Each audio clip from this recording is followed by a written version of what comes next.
na naman po kami nagtuturuan kung sino ang una. At usually po ako lagi ang talo. Nire-respect ko lang po ang ating mga premier senior artists. Wow. Senior. Okay, eto na. Kumaka-senior, ha? Okay. Okay.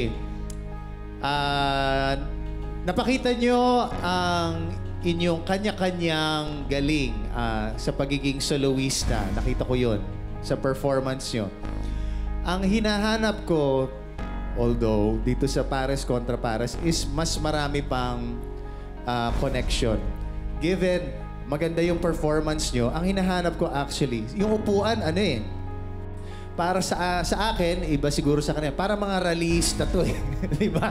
Parang, teka muna, kailangan ko ito. Bakit ikaw lang ang meron yan? Ako wala niyan. Ito yung kanta ko para dyan eh. So yung galit, hindi lang yung galit na sa mukha lang eh.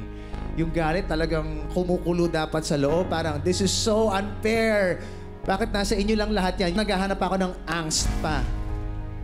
Especially sa kantang ito kasi hindi siya labi-dabi eh. Hindi siya you don't even need to look at each other. Hindi to ganong klaseng duet. Ito ay parang magkabisig kayo, kapit-bisig para lumaban. Yun ang mas hinahanap ko pa rather than just a nice vocal performance, which you both did. Yung vocals nyo, spot on. Yung dulo, medyo gusto ko iba ng konti. Pero tingnan natin ang mga comments pa ng ibang mga ating judges. Oo, tama. Tama yung sinabi ni Opa. Kasi itong kantang to na ginawa ni Glock-9, actually maganda talaga yung pagkakakanta ni Glock-9 dito eh.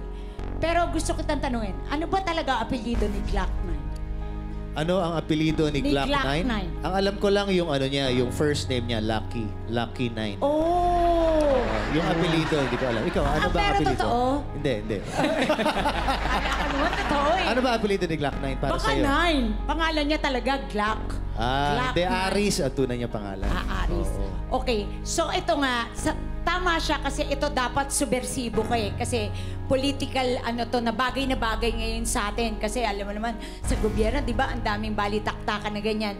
Kailangan mas matapang ka talaga. Pero maganda naman, nababagay naman sa sa costume nyo, yung pagiging subversibo dahil silver, parang matigas. Teka, tatanungin natin si Apalala kung ano ba talaga ang opinion niya tungkol dito. Apalala, anong masasabi mo sa kanilang dalawa? Kaya kita dinala dito dahil dyan. Ay! Ha? Ano? Ay, naku, wala siyang sinasabi muna. Sabi niya, wait lang daw, wait lang. Oh, wait lang daw muna. Nadinig ko lang ano eh. Oo.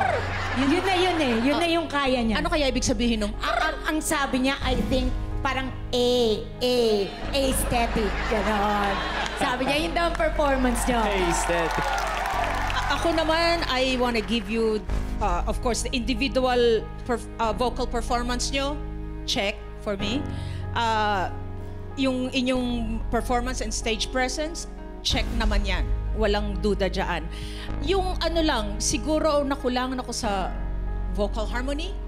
Pero other than that, nakita ko naman that talagang pinaghirapan nyo at talagang you worked on your duet and napakita nyo naman yun. So, medyo parang nabitin. Yun, bitin lang ako. Yan.